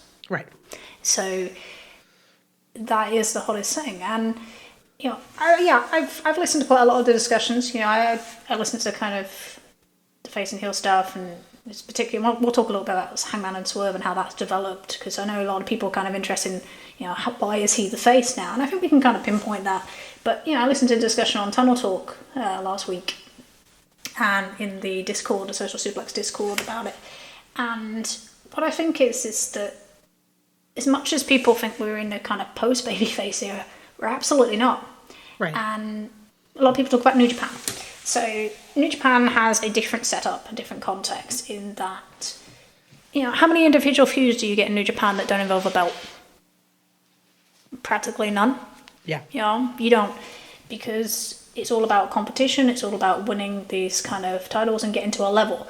And once you kind of get to that level, you're respected, and it's very much kind of like sumo to me. So, you get to a point where you're a Yokozuna, and the challenge is to beat that person, either and get the opportunity to by winning a G1, winning a New Japan Cup, whatever that may be. But you don't necessarily need that person then to be a heel, but they are an obstacle. Right. They are something for somebody to overcome. They're a challenge. So, for example, 2020, Tetsuya Naito needs to overcome Kazuchika Okada, but that doesn't mean you need to have a heel. However, you have to have baby faces. Right. Okay? You can have as many heels as you want, but if you do not have a baby face, you will not be successful. And that includes New Japan. So New Japan's success is built off their baby faces. Yes. Tanahashi, after he got stabbed by his crazy ex-girlfriend, whatever the story is, that really turned around their business. That was the start of their kind of golden period. For Kazuchika Okada, his major moment was after crying and having an emotional meltdown for not being able to beat Tanahashi at Tokyo Dome, and that drove his next year. Tetsuya Naito is about fulfilling his destino, especially after Osaka basically kicked him out of the country and told him to go to Mexico. So, yeah, essentially, Kenny Omega, he turned babyface to go into his title kind of chase at the end, culminating at Dominion in 2018. So you can change alliance wherever you want in Japan, but because you're a competitor first, however, all their business has been generated by babyfaces. You can change allegiance, whatever you want to call it. You can play with that as much as you want, but when you get to that business end of that program, when there is a straight kind of either an obstacle or heel for somebody to overcome as a babyface to achieve their goal after facing adversity, that makes money every time compared to everything else. Right. I have never seen a company that have been, we have all these heels and we're more successful than we were before. Or we have all these tweeners and we're more successful than we were before. It doesn't exist. And maybe we all get there one day. Maybe that becomes a thing. But at current, it's not. And, that goes back to how wrestling exists in the first place. If you go to wrestling school, if you're a wrestler, if you want to be a wrestler, I said wrestler like really southern there. Did you hear that? That was, you did. You had a wrestler. Wrestler. Wrestler. But, yeah. Gonna keep doing that to me now. But if you do go to wrestling school like that, the very first thing they do is have you be a heel, because it's so much easier to be hated than to be a babyface. And this is the thing, right? So being a babyface is fucking hard, and it's actually even harder now, because not only do you have to get people to like you, but you have to keep people liking you. Yes. It's not easy. And now we live in a world where we have cool heels who live off catchphrases and music and whatever the fuck else. But it's like, because they don't want to chase real heat, because they want to be something and they want to progress. And I get that. That's, part of the industry that I don't think there's enough value putting in real heels and kind of putting people over and creating movement for them rather than the other way around. Right. That's where I think Jay White, currently buried doing... What is Jay White doing? Don't tell me, actually. I just... He's doing a lot of backstage interviews with Daddy Ass, unfortunately for him. Joys, yeah.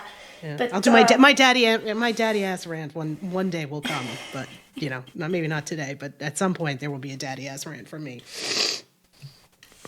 But yeah, so the thing about it is that you need them guys to make the baby faces, and there's definitely a thing where people have to compete so much that they focus on making themselves rather than like that.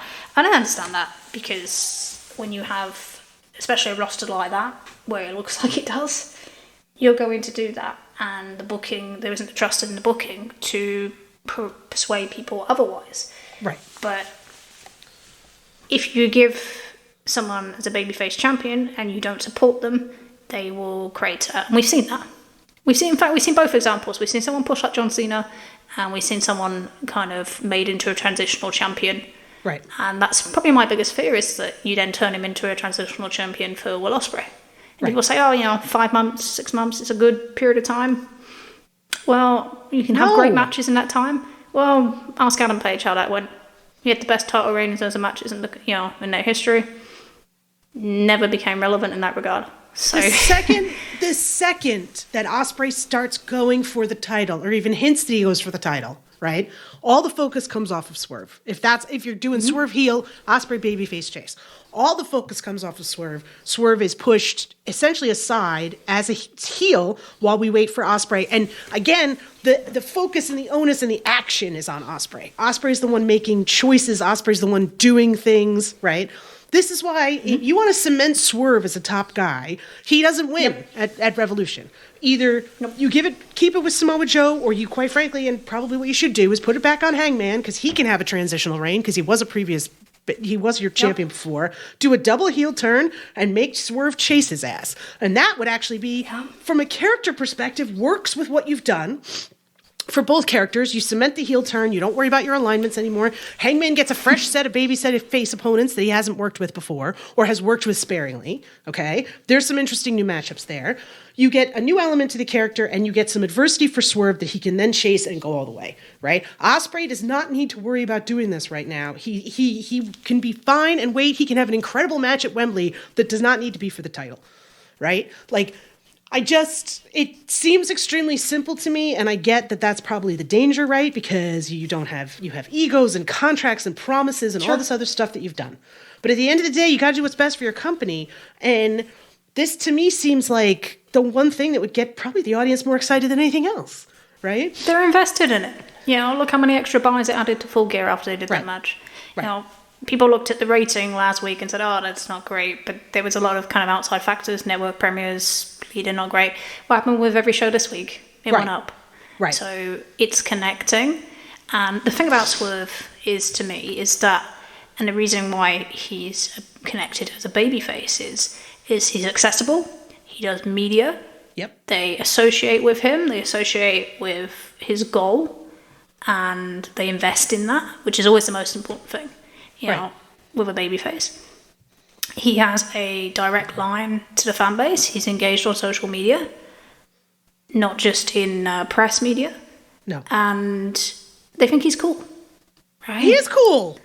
Because he is Swerve cool. is really fucking cool. So, when people ask, they say, how has this happened? And we pinpointed exactly where it was going to happen when they did the house invasion. So people come back to the house invasion. And they say, how did Hangman end up getting booed when he got his house broken into?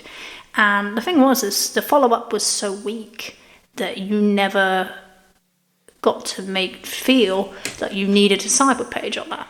No. You didn't. So it just became something that a cool heel did. And rather than something that you want the babyface to get revenge for. And then, they did the death match. Page loses, so you then put even more impetus on the heel, as in this big success, and people buy into it, and obviously it kind of went viral a little bit. And originally they planned to kind of go back and Page to then kind of pick up wins, but it made sense to kind of drop it there. So instead of giving him, the win in kind of the staple match as his signature of the feud, you're then elevating him higher. Right. So, and then you go into the C2. Is it C2? Yeah. God, it's getting late. I'm suffering today. Rubbish today. But no, they went to C2 and he's cutting babyface promos. He's doing lead-off segments. He's wrestling heels. What did you think was going to happen? And they kind of tried to put the genie back in the box. They did the Dustin Rhodes thing at the pay-per-view. It was a disaster. He's cinder blocking him and they're all dancing.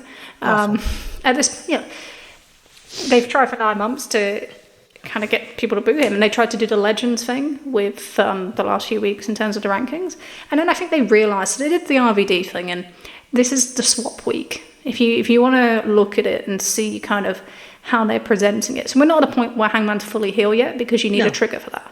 Right. And whether that's stealing the belt, whether that's, Swerve getting the belt and him having a meltdown, whatever it is, you need a trigger. And it's the same thing for Swerve's babyface. You need something to kind of set him off on that path. So what you had was on the Wednesday, you had Hangman being the smart babyface, kind of goading him into a match, playing on his insecurities. On the Saturday, everything had flipped. So Swerve comes out with Nana for a promo, and Nana is encouraging the crowd straight away. He's literally jiving him up, right, dance with me. That's not a heel, that's it. Right. He comes down the ring, he cuts a babyface promo on his ambitions and involved with Black History Month and praising former African-American world champions. Once you start doing that, you are the babyface. Right. That's it. That's the line. And it's presentation element. So even like they did the promo this week, and Swerve cuts again, very much a babyface promo, gets the big entrance. Hangman, clever guy. I don't want the babyface. Pop for my music. No music. Right. Come out. I'm delusional. I'm lying, not just to myself, which is but to you, the audience. Hangman, but to the audience, which he's never done right. before. And that's the way you do it. So whether you think they've turned or not, they are telling you how to react. The reactions they're getting this week, and with Joe, are not what they don't want. It's what they want you to do now. So you're on that path. But if you give him that adversity, then you'll get that buy-in. And I absolutely think that he shouldn't win to All In. I think Swerve should win at All In. I agree. I don't think it should be overshadowed and caught up in all the kind of comings and goings that are going to happen in the next few weeks and be under the shadow of WrestleMania season as well. Right. Do it on your biggest stage with all the press. You want to make a guy, but you've got to get people to invest in that guy first. Somebody coming in 6 months and it doesn't make winning something in a stadium like that with no investment and kind of spent beforehand doesn't make anybody. All that investment went into Daniel Bryan. Just because he won in a stadium didn't change it. 3 weeks later, the crowds didn't care. Right. Sorry, that's harsh, and the company definitely didn't care because he was going to get fed to Brock Lesnar before his injury. But it's like you have to protect this guy, but you also need to have the right opponents for it. And can you imagine if Adam Page had not lost to Brian Cage and had wrestled Kenny Omega at Double or Nothing? It was far too early. It was too early. Yeah, people had wanted a setback. Omega wasn't at his kind of height yet. And I don't think either of these guys are at their height with this. No, this story hasn't peaked. No, I don't think so. You can feel it. So if you kind of drag that out through the summer and, you can put Adam Page with the belt, he'll draw you tickets. There's one thing Adam Page can do in a big match, he can draw tickets. The match they did in Phoenix did 1,400 last week. They've not had a 1,400 last week in quite some time without some help. So let him do that. Let him go out and be a beast and kind of reward him for some of his kind of performances and also his kind of loyalty and kind of not stirring shit up. I don't know what you're talking about, Trish. And the thing is, Greensboro is where he lives. It's also where he got buried last year. So there's kind of some nice kind of emotional bits. But the other thing is that it's all about opportunity, but sometimes opportunity gets taken from you. So you can be given opportunities, but you have to take them. And that was where this feud started. So you can really play back into that as well. But I think he should win at Wembley. I think he should be the face of Wembley going in. And, he's got crossover appeal. He's getting media appeal. Aston Villa are using him to taunt Tony Khan, which was quite amusing at the weekend. It was very funny. It's good. But, do I think they're going to do that? No, I don't think they're going to do that. I think they're going to try and get the belt on Swerve very quickly. Ugh. And then if you're going to do that, you need to have the right opponents. You look at their rankings and you think, well, if he's a babyface, then he needs to be with John Moxley. If you put him in with like Wardlow and Adam Cole first, you're going to kill him. Oh, he's dead. He's dead. He's dead. Wardlow can't carry a feud with a new top guy like that, and it's fucking mean to Wardlow. Quite frankly, it's mean to Swerve. Like give him somebody who knows what they're doing and can help him through this, right? Because that's the other part of it, is we're going to try and support somebody, right? Yeah. And that's not to shit on Wardlow or the Undisputed Kingdom, right? I'm enjoying what they're doing now. They're where they should be slotted. Matt Taven's death match, what a great freaking showing for that guy, right? Like, nicely done. But at the same time, like, you have to know where to position people so they can do their best and be successful for you. And Wardlow being a first feud for a brand new champion is not it, right? It's not it. I'm sorry. I'm not trying to be mean to Paul. But it would be a disaster, and it wouldn't help him ratings-wise. And Swerve will need the help with that first, because, as I said, it takes years for people to develop into full ratings draws, and people will look at that. And, you know, you've got to navigate the next few months, you know, April, May, with the NBA playoffs and the wildcard games and that sort of thing. That always hurts them. You know, Hangman still gets things thrown at him as a ratings killer and stuff, even though his segments performed pretty well, actually, in that period. But people still look at it like that because of what happens in their months. And June, you know, they always suffer in June. Every year they've suffered in June. So you have to navigate all that period. That's probably the hardest period of the year. And then you're going to have the return of Kenny Omega, the return of MJF.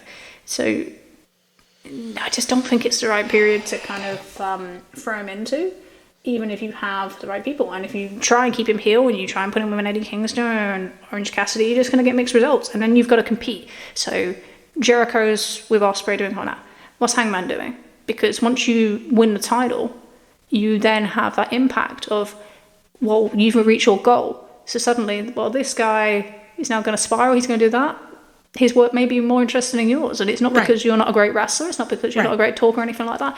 It's just because of the point of the story that you're in. So you are going to be competing with so many people. And people aren't going to be as kind of, what's the word? Paige is a very giving wrestler in a lot of ways. Right. Probably too giving at times. A lot of people say that. But there are other people that won't be so giving.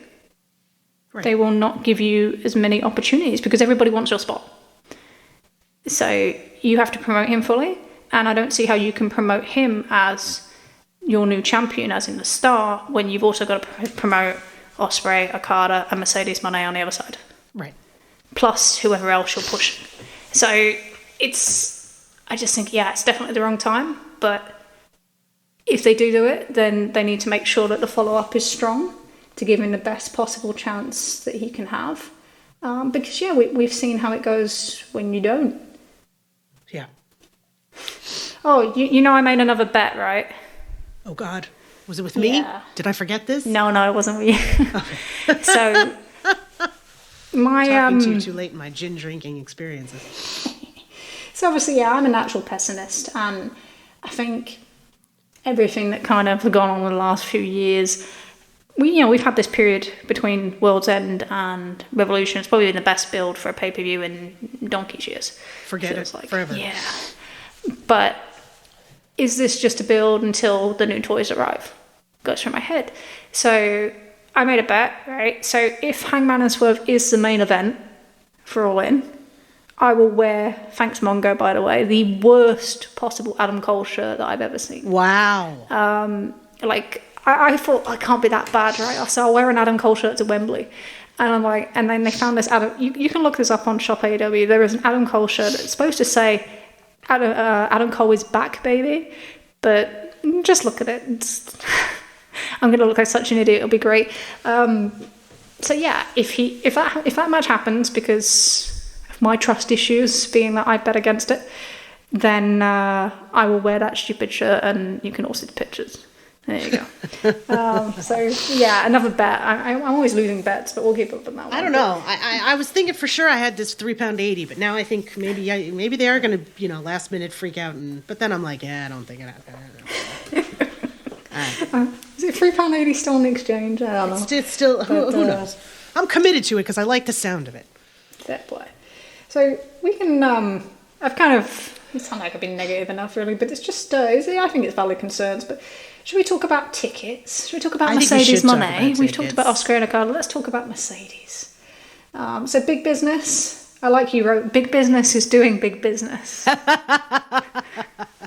It's like then you came up with that one. I was on a roll. So, yeah.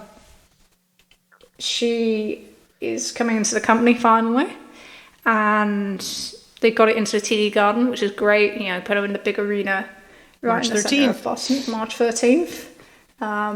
Oh yeah, I didn't realise that date. That's quite funny. I'll tell you after. But what was interesting is the way that this has been treated. Oh. So Mercedes Moné Sasha Banks and WWE was a ratings draw in the last few years she was there. Actually, she often quite outdrew Roman, and her main event with Bayley at the end of SmackDown in 2020 was the most successful match of the pandemic. And yet, we always have to compare someone who's drawn and made their own success with somebody else. So, because of the way they've done this with the hometown debut and with, not announcing her fully at this point, all I've heard for 2 weeks of various people is, well, she's not CM Punk. And I'm kind of sick of it, to be honest. So, the thing about, if you want to compare to Punk, right, let's do the comparison to Punk and then we'll move on from that. Because I'm just tired of all this. So, the first dance is a guy that came back after 7 years of not being in this industry. Mercedes has wrestled since WWE. Yeah. The first dance did 13,931 after its first opening week. By the 13th of August, StubHub tickets were on $6 to $7. Finished at 14,376.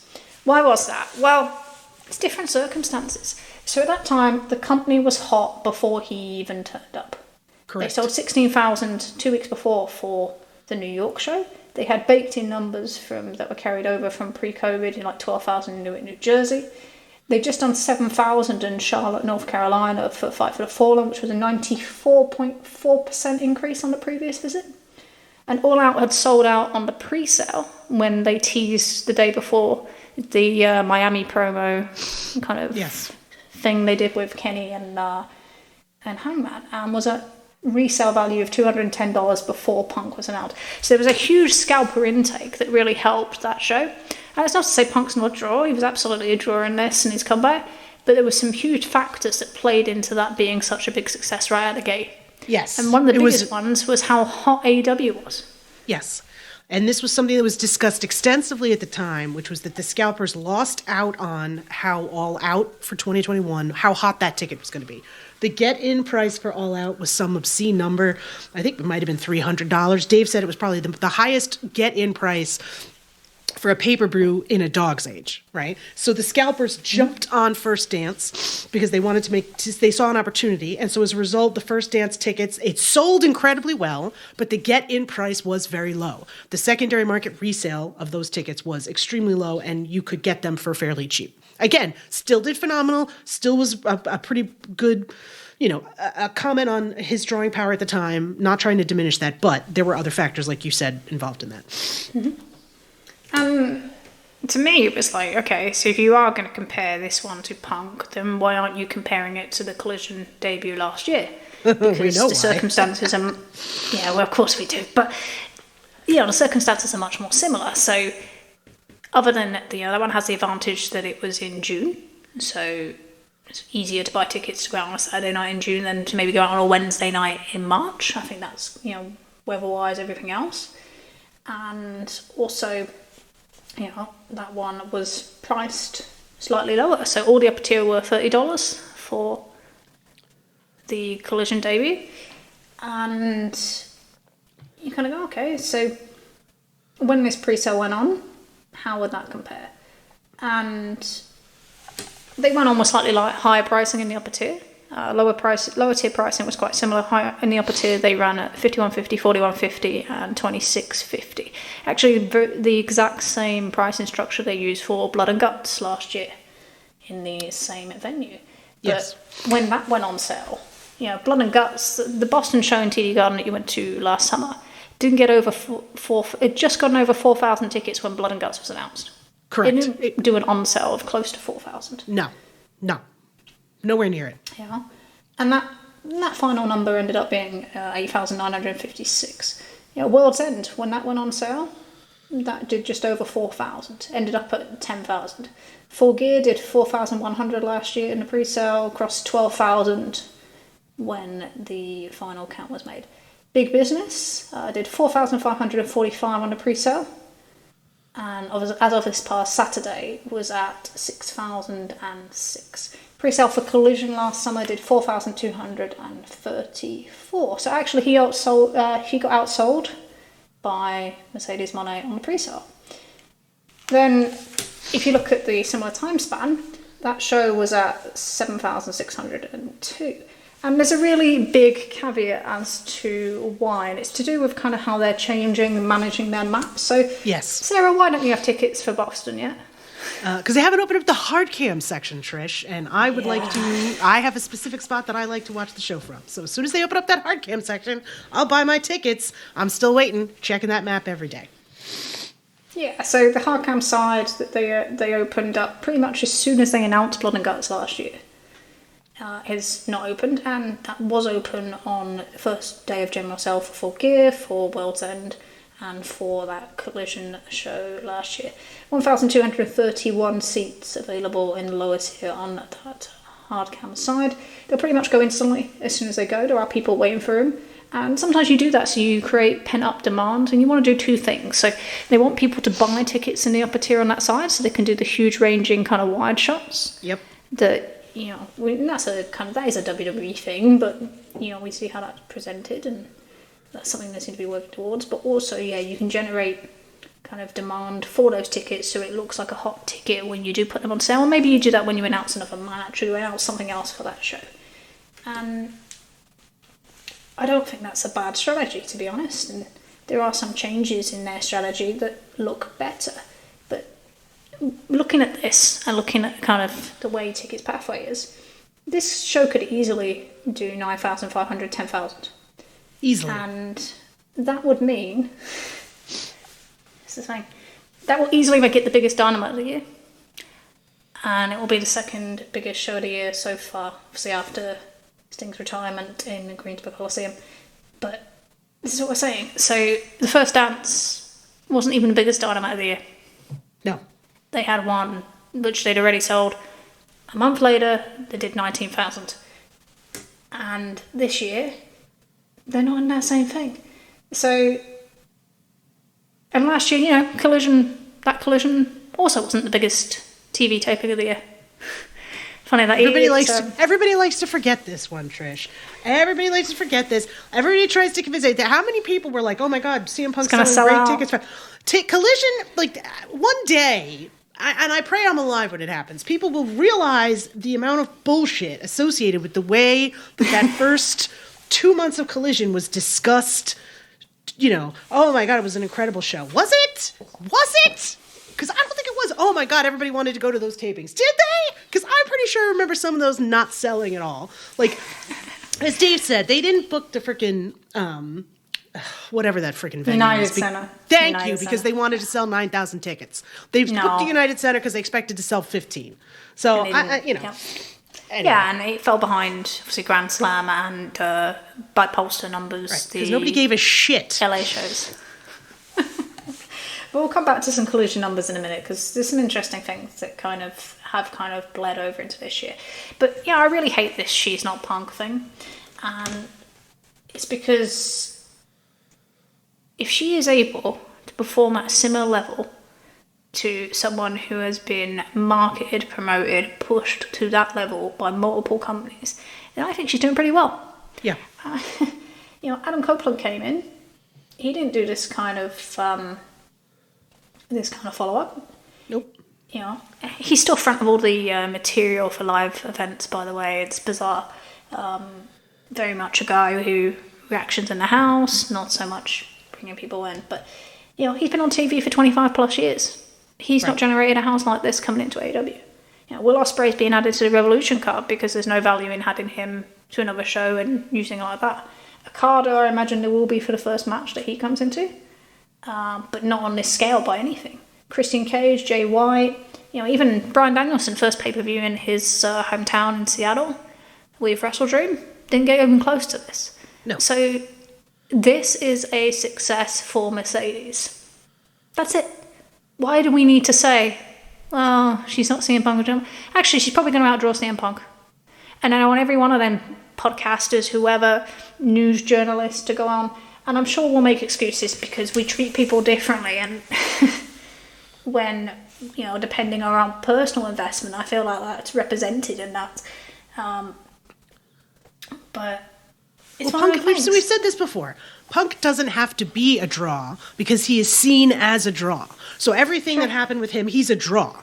Was he actually drawing? No. But we said he was, so he was. And again, actually drawing, not outside the realm of their other guys, right? Not outsized popularity, and that's what it all boiled down to. His popularity was not enough that it required the level of extreme hand-holding that he required to just exist as a human being in a room with other people.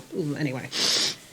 Yeah, but, it's this thing. So people are shaping it as a failure, and they'll say, oh, but it may not have a huge impact on tickets going forward. But there's kind of some setup and some work being done kind of this year that will likely mean that there's more impact to their kind of momentum than there was previously. But, if we're honest about it, in modern Western wrestling, in terms of female box office draws, the only two probably above Mercedes at this point are Becky Lynch and Ronda Rousey. That's it. It's a short list. So maybe we should kind of, celebrate somebody's achievement. And will it make a long-term impact? Well, we'll see. But the thing that it does do is it will really help their Q1 average. Because everyone's making this big thing about their ticket sales. And Dave Meltzer did his, it's hard to be number two. It's hard to be number two, Trish. Doesn't matter how successful you are, you're number two. No. WCW 99. Let's make a weird comparison. I love the guy, but Jesus Christ, it's a nightmare some days to listen to him. But there's been so many things that have kind of impacted the ticket numbers that kind of people don't really think about or don't consider, or we just feel like we shouldn't consider. So one of the big things for me as well is that they spent a lot of time this last few months following around WWE. And that's been a problem for a long period of time.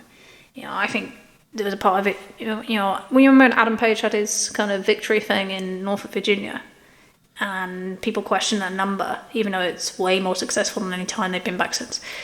But people will tell you that WWE were in town the Friday before. Yep. And heavily discounting.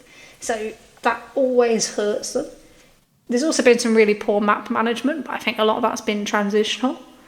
And the pricing's been crazy. There's been times where the cheapest ticket to get into Huntsville, Alabama in 2 weeks was $80. Yeah. Jacksonville had no regular price tickets, as we mentioned previously, on sale for 7 days. The other thing is you've got to say, Collision splits your average. So, for example, Vancouver, coming up on May 11th, is at 5,300. First time in a market, major market. That doesn't count on your Dynamite average like it would a year ago. It's going to go on Collision. So you are splitting your major markets, your major towns between two now. So, and Collision's not strong enough to sustain itself on that level. And maybe always Dynamite as a split number, The idea of, you add it because if you requested additional TV, that's what you do. But the idea of having two separate shows at that point in time probably wasn't realistic with where they were. No. And it's one of them. So last year they did 470,000 tickets compared to 397,600 the week before. And that was with 2 additional pay-per-views and 29 Collision events. So you can see that they were, potentially it looks like there's bigger gross, but on average they were doing 5,000 per show domestically compared to 5,600 in 2022. And a lot of that can be probably down to having more shows. That's always your first thing. So you are weakening your markets because you are running your markets more often because you've now doubled your touring. And then the other thing when I look at Dynamite is that last year, they had a really big first quarter. They did 5,600, up from 5,000 in 2022. Yeah, there was actually growth from that period where everyone said they were fantastic just because Raw was so low. So it's interesting what the comparable was. But they had some big first time in markets, in Phoenix, in Seattle, and they had the LA show. Q2 last year 5,100, down from 6,300 in 2022, which was, that year was buoyed by first time shows in Detroit and LA. And, that one was down, so last year's Q2 was down 90% from the previous year, but also 9% from the previous quarter. So we were seeing kind of a drop in that period where it's been consistent. People like to talk about, they've got an issue with tickets, like it's a sudden thing. But actually, this has been going on since just before All Out, maybe even earlier, 2022. Yep. So they got all these guys back from injury, which people said that's going to cure everything. And it is the weakest set of on-sales they've ever done. And, you went to the Boston show that winter that was just cold and miserable. It was... Was that one the November 22 one? Right after they were teasing the Young Bucks return. And we thought, well, maybe they'll show up, so we went, and it was not a fun show. It was not a good show. And you can look at it, you can blame pricing, you can look at their relation to WWE events, you can look at kind of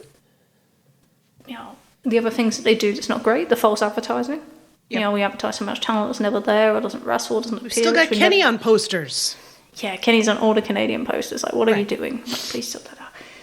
But also the products that they were delivering from mid-2021 onwards to their live kind of audience wasn't good enough on a regular basis.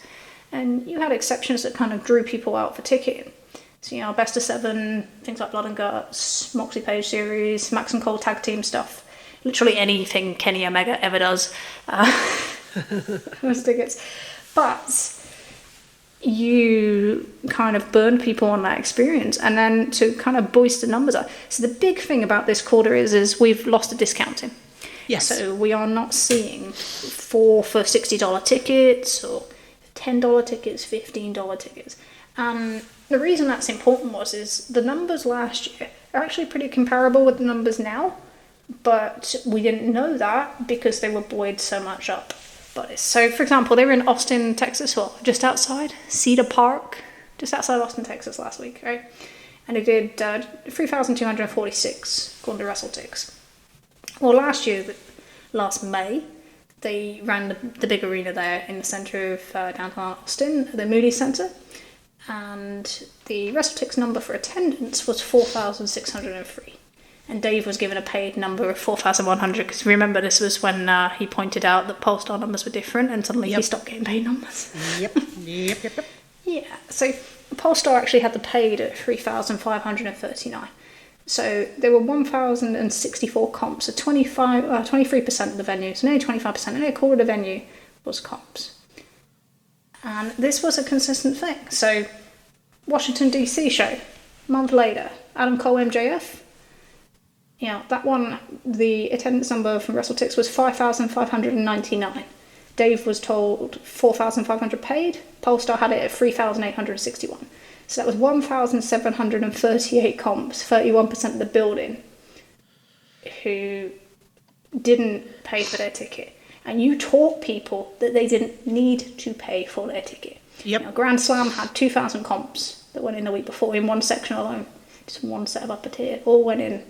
That's why there was such a big discretion if you were following kind of the updates between the final update and the updates during the day. And then you had cheap ticketing. So, Collision. Massive example. So, there was, some of this was steered by, we all know, but they were so desperate to beat previous numbers in some of these buildings that every ticket was $15 and $20. Yep.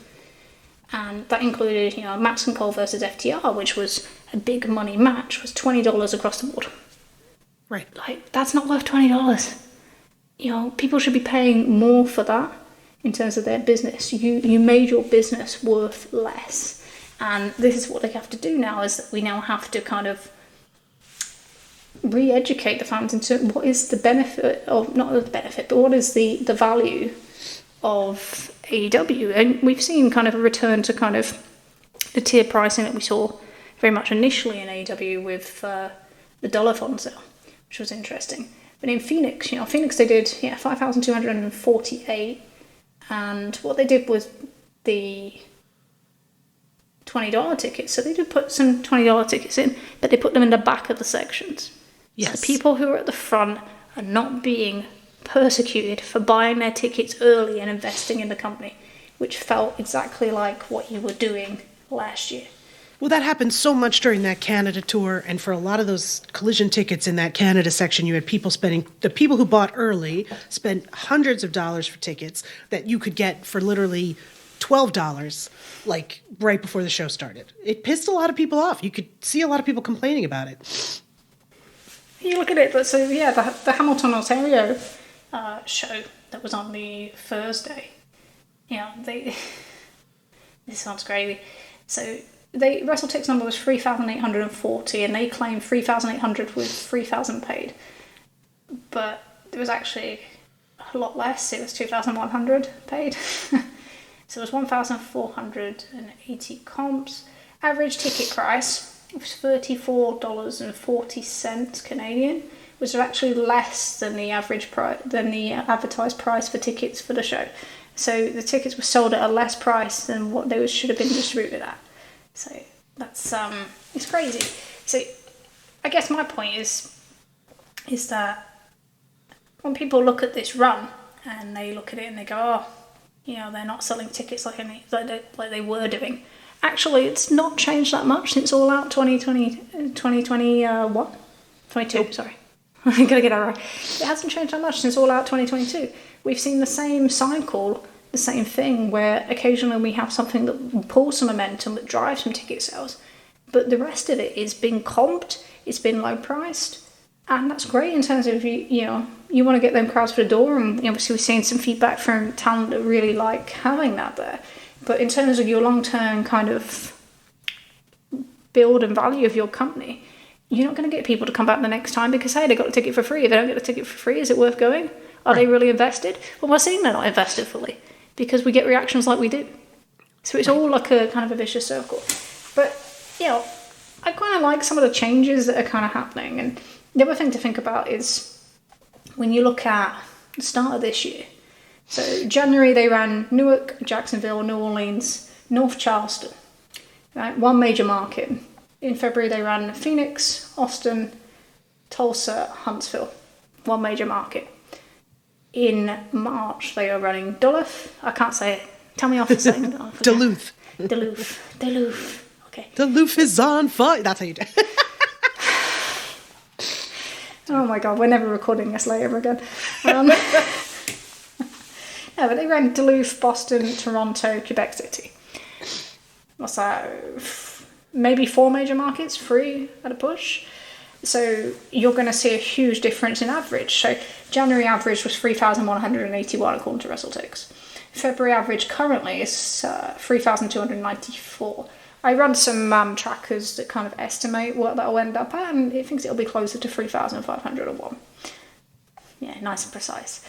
And March, March currently is at 3,374, but you can see there's some big numbers coming. Toronto will pick up massively there. Oh no, I can't say it. Say it again for me. Duluth. Thank you.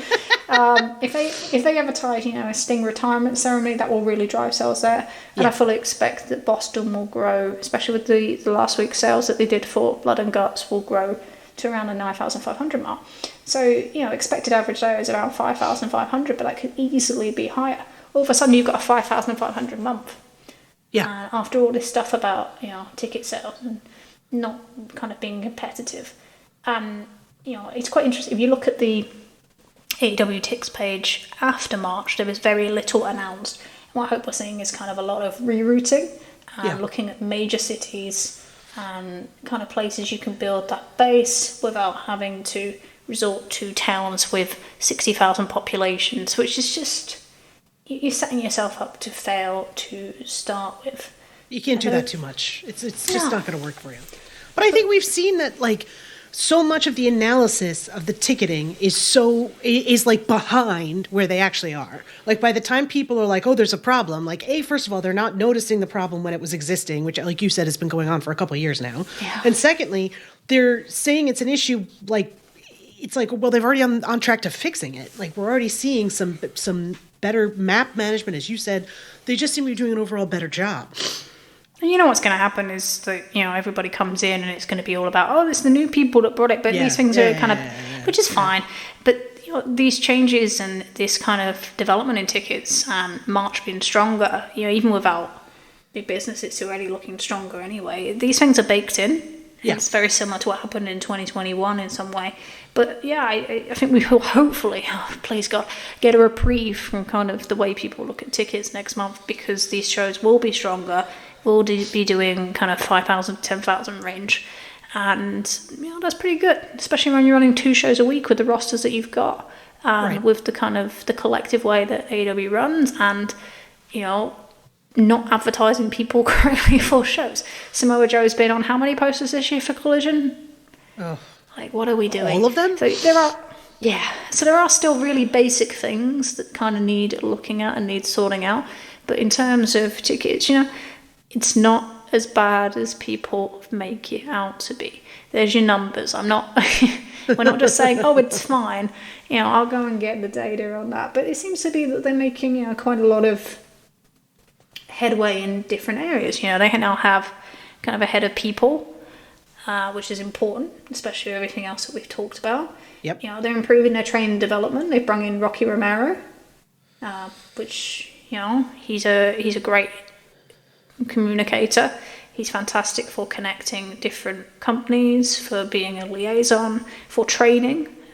You know, this guy has been around since, God, I think about when he first came through, actually, in the early 2000s. And if you think about where he is now, I don't think I ever would have thought that.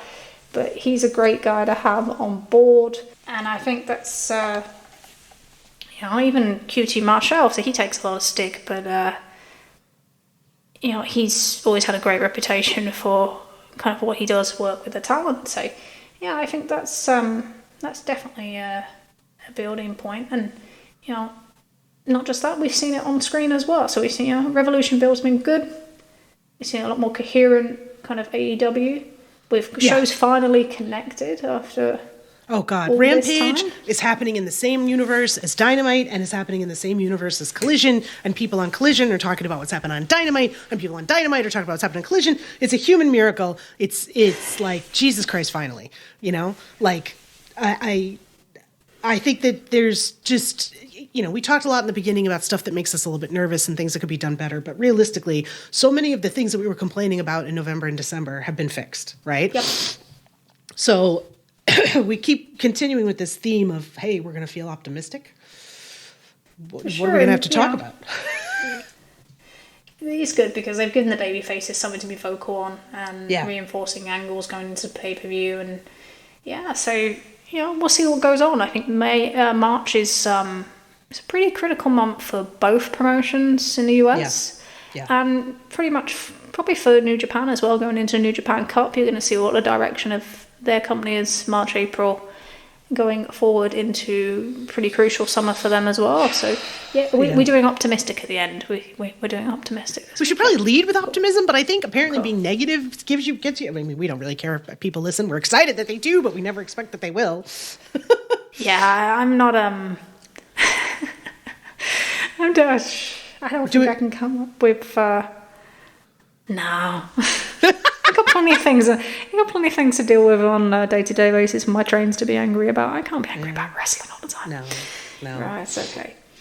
Well, I think that's. I think we've gone through everything that we can do there. So for today, this has been the Trish and Sarah Wrestling Podcast. We are produced by the incredible Leah from Tunnel Talk, who we've inflicted a very short turnaround on this week. So additional thanks for getting this one out there. We are a proud member of the Social Suplex Network. Please head over to socialsuplex.com and check out all the other great show on the network, including Tunnel Talk, Keeping It Strong Style, One Nation Radio, Imp's WWE Adventure, and every other great podcast on the network. If you want to give us any feedback or contact us for anything else, any questions, want to send me other shirt suggestions for any bets I might get into in future, you can email us at trishandsarahpod@gmail.com, trishandsarahpod@gmail.com, or find us on Twitter, not X, at Trish and Sarah, at Trish and Sarah. If you enjoy the pod, you can also leave us a review on whichever app you join us on each fortnight. Your feedback does really help us, and especially the last couple of weeks, we really, really do appreciate it. We will be back post-Revolution to discuss all the updates to the wrestling world, but until then, I have been Trish. I have been Sarah. And this is our podcast.